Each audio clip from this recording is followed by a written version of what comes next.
What if I told you that overthinking, that constant mental chatter you trust to guide most of your decisions? What if I told you that is actually the biggest saboteur of your success? What if your brain, the organ you rely on for everything, is out there running outdated software that's keeping you stuck, keeping you stressed, and keeping you spinning your wheels through endless rumination? And what if 99.5% of the people out there are walking around completely unaware that their mental operating system is working against them every single day? Are you one of them? Your Success DNA podcast. Your success is in your DNA. What is up? What is up? What the hell is up, my fellow success seekers? Welcome back to another episode of Your Success DNA, the podcast for my aspiring entrepreneurs in 9 to 5. Heck, for all those folks out there that are looking for mindset shifts and habit upgrades and maybe even a little dose of rebellion, all designed to help you break free of convention and build a life aligned with your version of success. And if you know someone who dreams of getting better, always makes time for a little self-help and personal development, go ahead and forward this episode to them, can you? Okay, so we're going to be talking about why your brain is sabotaging your success and how you can fire it as your life coach. Yeah, that little hidden mental malware that's costing you a little bit of everything you want in life. So here's the 3 things I want to make sure you come away with today. 1, I'm going to reveal the shocking research from Yale and Stanford that show how your brain's overthinking patterns are literally capping your creative potential while convincing you it's helping you at the same time, right? Stick around. Okay, you'll discover why the very mental process you think makes you thorough and responsible is actually the most expensive and the least productive pattern you will ever engage in. Second, we're going to expose the cruel evolutionary joke that's been played on your nervous system. Your amygdala and prefrontal cortex are doing exactly what they've evolved to do, but they're doing in a world it was never designed for. I'm going to show you why your ancient survival software is sabotaging your modern day success and keeping you trapped in rumination loops that solve nothing. And then third, which is a jam-packed one, isn't it? We're going to learn the exact framework that neuroscientists use to reprogram their mental malware. This isn't meditation. It's not mindfulness band-aids. Oh no, we may get woo-woo around here, but this is not one of those times. This is how to literally fire your brain as your life coach and take back control of your mental operating system through proven rumination-focused cognitive behavioral therapy techniques. Man, that was a mouthful. Okay, so here's the truth. And once again, I think it's going to sting like a good slap in the face. Your brain, my friends, yeah, it's not your friend when it comes to success and striving for it. I know that might sound a little harsh, but hey, you didn't come here to get your ego stroked, right? That's because that's not how I roll, right? So we've been taught to trust our thoughts, to think things through, to be analytical, and to be careful. What if I told you that your brain is running on software that's about 200,000 years out of date? And what if the very overthinking processes that you think is making you smarter is actually making you weaker, making you less creative, and leaving you even more paralyzed than before? Let me tell you about Jen. Jen was a brilliant marketing director that I worked with. She had everything going for her. She had a great husband, the MBA from a top school, 6-figure salary, the respect of her peers, amazing family, kids, the whole 9 yards. But she came to me completely burned out and frustrated. Tracy, she said, I spend more time overthinking my work than actually doing it.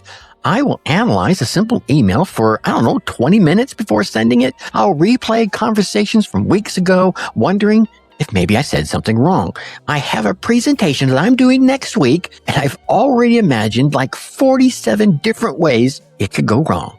Does this sound familiar to anybody? I can hear some of you in my magic headphones here nodding. Yes, your brains are rattling around. I know mine rattle. Anyway, you get me. Jen's brain had convinced her that all that mental activity she was doing was being productive, that overthinking was thoroughness, that analyzing every possible outcome was just responsible planning.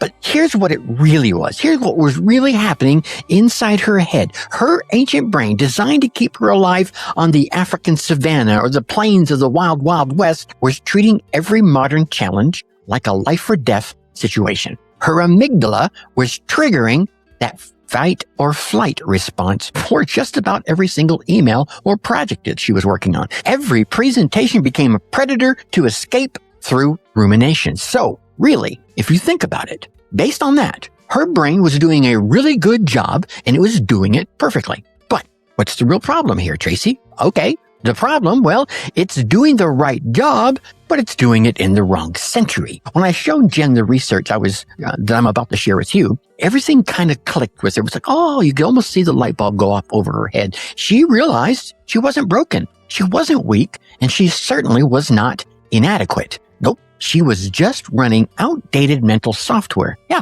her brain just needed a firmware update, you might say. So, here's what the science reveals about your brain's sabotage system. Let's start with the Cornell food decision research that was done. Dr. Brian Wansink's Cornell research revealed that we make about 226 decisions about food alone every single day. Most of this happens unconsciously. But here's the kicker. When you add overthinking to any decision process, you're not improving those choices. No, instead, you're creating what psychologists call decision paralysis. Forget paralysis by analysis. Now you just got decision paralysis too. Oh my God. Stanford research proved this with MRI scans. They hooked people up to a brain imaging machine and had them draw while they were thinking about increasingly complex problems. The result? The harder that they had to think about that problem, the less creative their artwork became. So let's simplify that for my overthinkers out there. Overthinking literally caps your creative potential by overwhelming your prefrontal cortex. Yeah, all those creative juices just get siphoned off and flushed down the drain by your overthinking.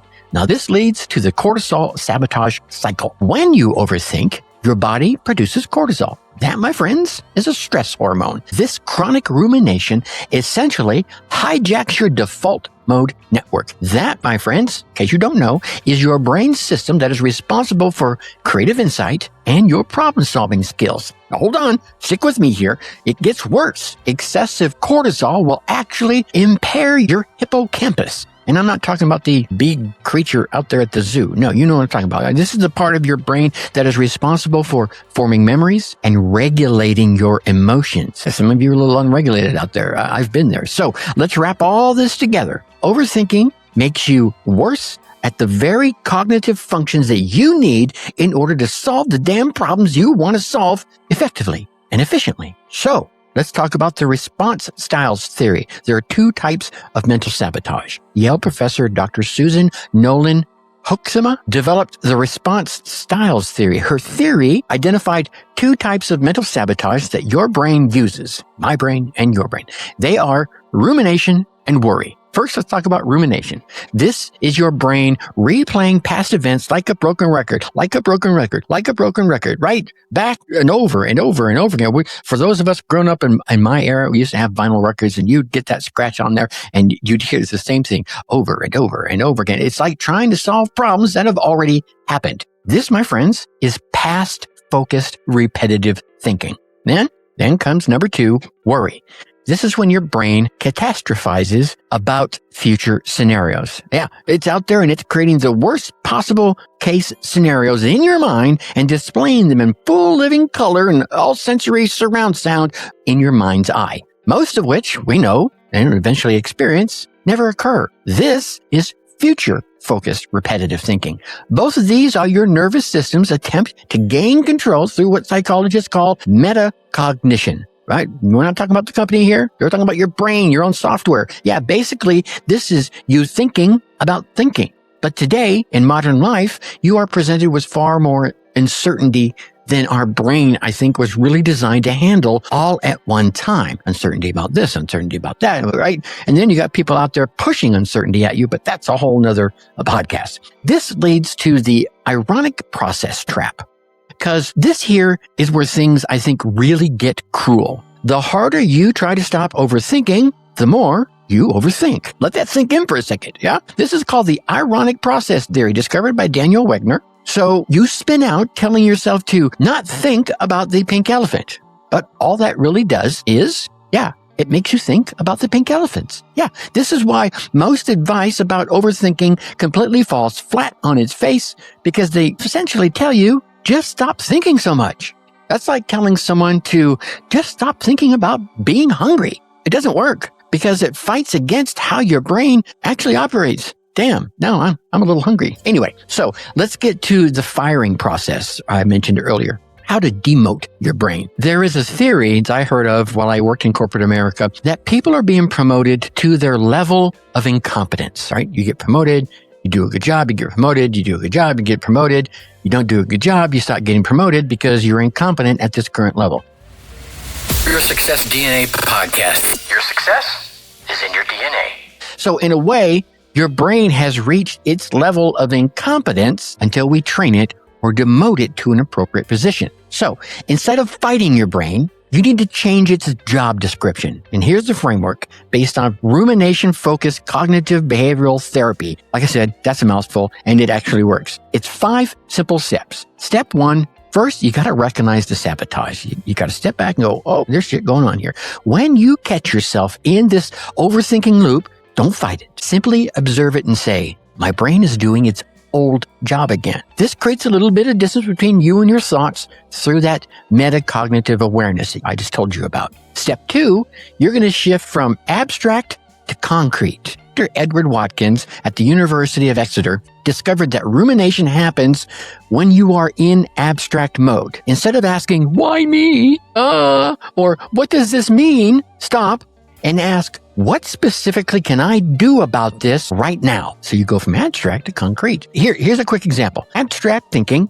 why did this happen to me? Yeah, we've all asked that one. Concrete thinking, what one small action can I take today? Both of these get you completely different answers and stir up completely different emotions, right? Okay, so that moves you to step 3, schedule your worry. Give your brain a specific time to do its overthinking job. Say 10 minutes you're going to give it at 7 p.m. Or for some of you, you might want to say, you know what? I need to let my overbrain thinking happen right now, but I'm only going to let it do it for 10 minutes. When the anxious thoughts arise during the day, tell your brain, thank you for the input. We'll discuss that later at 7. Or for those of you who have to do it now, let's discuss this for 10 minutes and that's it. Then we have to move on. This breaks that compulsive nature of rumination. At that time that you set, sit with your overthinking and just let it roll out. Perhaps even let it roll out on a journal. Channel all that energy through your hand into a pen onto a piece of paper. There may be some patterns that are worth noticing. Step 4,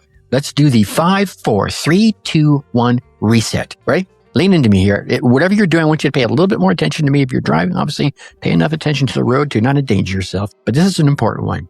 When you feel your mind starting to race or in the middle of racing, immediately engage all of your senses. What you want to do is you're going to want to pay attention to 5 things that you see around you, 4 things that you can touch around you, 3 things that you can hear at this very moment, 2 things that you can smell, and 1 thing that you can taste. But you want to do one at a time. What this does is this focuses your brain to engage with present moment data instead of all the abstract scenarios that may be whizzing around in your brain, effectively redirecting your prefrontal cortex back into the here and now. At minimum, it pauses that potential spin out that you were about to take. Yeah? Okay. And that brings you to step 5. Replace the soundtrack. Your brain runs on mental soundtracks, maybe even video soundtracks, but for some of us, it's mental soundtracks. Instead of just retiring those negative ones and leaving a vacuum for a new negative one to step in and take its place, nope, what you're going to want to do is totally replace them instead. So, I always mess things up is a mental soundtrack that you need to replace with something like, I'm learning and improving from each experience. Okay? So before we go a little deeper, I want you to know that everything I'm sharing today, the research, the frameworks, the mindset shifts, this is exactly the kind of content I dive into every week in the Unleash Your Success DNA newsletter. It's designed for people like you who refuse to accept the default life, right? They think a little differently. Those who want mindset shifts and habit upgrades and doses of rebellion to help you break free from convention so that you can build a life designed with your version of success, not everyone else's out there. You want to be you. If you're tired of your braining running the show and you're ready to take back control, go ahead and head on over to yoursuccessdna.com and subscribe. Each issue delivers the kind of truth-telling, status quo challenging insights that help you rewire your brain from the inside out. Okay, go ahead, yoursuccessdna.com, get started. You'll see the little sign up there on the side. But let's get back to why this really matters on an even bigger scale. I think we're living through what I'm going to call the overthinking epidemic. I might have to do a future episode on the emotional overload epidemic that's going on. But let's talk about the overthinking epidemic. The research shows that 73% of people aged 25 to 35 are chronic overthinkers.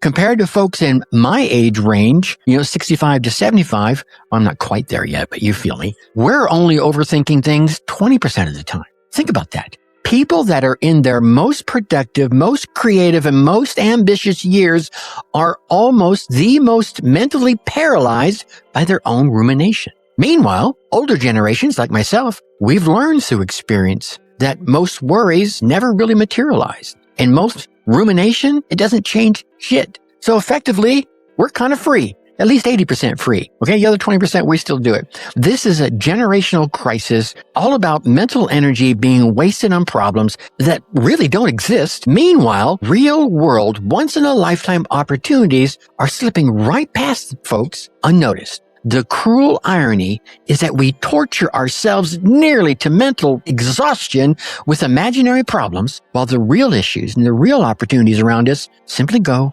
unsolved or untapped. Your brain has evolved to keep you safe and to keep you alive. Its default mode is not always set correctly. All the little option buttons aren't set to the right point to make you successful. That, my friends, is because survival and success require two completely mental operating systems. When you understand this, you stop taking your thoughts so seriously and start treating them like suggestions. Like the ones you get from the overprotective friend who means well when you tell them about this new opportunity, but doesn't quite understand the modern world you currently live in. The bigger paradigm shift here is moving from being a victim of your thoughts to being the CEO of your mental office experience. Because you need to remember, your brain works for you, not the other way around. So that said, here's your whispered wisdom for this week. Your brain is an employee. It is not your boss. For far too long, you've been letting an outdated mental operating system run your life. Just like you wouldn't be letting a 1990s computer run your business today. You don't want to let some Stone Age or even Wild Wild West software run your success of your life today. So your specific action for this week? Every time you catch yourself overthinking, say out loud, "Thanks, brain, I got this." And then ask yourself one concrete question. What one small action can I take right this very minute? Don't try and stop your thoughts,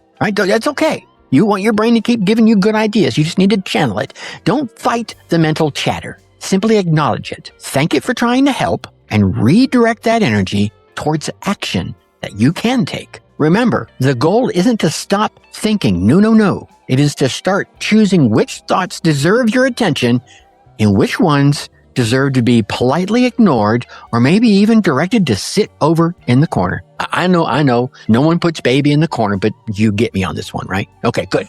Listen, 99.5% of people struggle with overthinking. You don't have to be trapped by or in that statistic. You now understand that your brain, it's not broken. It's just running the wrong software for the life that you're trying to build. And you have the tools to fire your brain as a life coach and hire it back as a helpful consultant. You know the difference between productive analysis and paralytic overthinking. You understand your thoughts are suggestions and that they are not commands for your life. The research is clear. Rumination isn't making you more prepared, nor is it making you more responsible. Instead, it's stealing your creativity, robbing your decisiveness, and crippling your ability to enjoy your life that you're working so damn hard to build. Your future self is counting on you to make this shift today. It's counting you to stop letting fear disguised as productivity run the damn show. And it's waiting on you to take back control of your mental operating system and start using that damn incredible brain of yours for what it was meant to do, to create, to solve, and to build the life that you actually want. And with that, I'm going to leave you as I always do. Think successfully and take action. Thanks for listening to Your Success DNA podcast. Whether you're starting out or you're a seasoned entrepreneur, we have the tools and inspiration that you need to take your life to the next level. So stay tuned for more game-changing advice in our upcoming episodes. And hey, before you go, a quick reminder to check out our past episodes of Your Success DNA for more inspiring stories and practical advice. And if you've loved what you heard, leave us a review and share this podcast with your friends and colleagues. Let's all level up our lives together, shall we? Remember, your success is in your DNA.